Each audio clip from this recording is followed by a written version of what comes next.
Sa video pong ito ay masisilayan po ninyo kung paano gawin ang coin stitch. Ganito po gawin.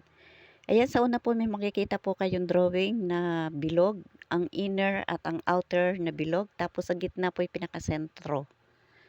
At yan nga po, itutusok po ang karayom dyan sa gitna at lalabas naman po ang karayom doon sa inner na bilog na nakasabit po ang punong sinulid sa dulo ng karayom.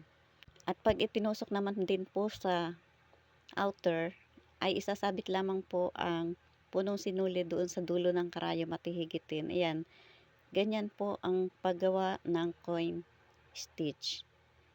Pabilog lamang po ang direksyon hanggang sa mapunuan po ang espasyo ng bilog. Sana po nagustuhan ninyo ang video ito. Sa mga hindi pa po naka-follow and subscribe, please follow and subscribe. Thank you for watching.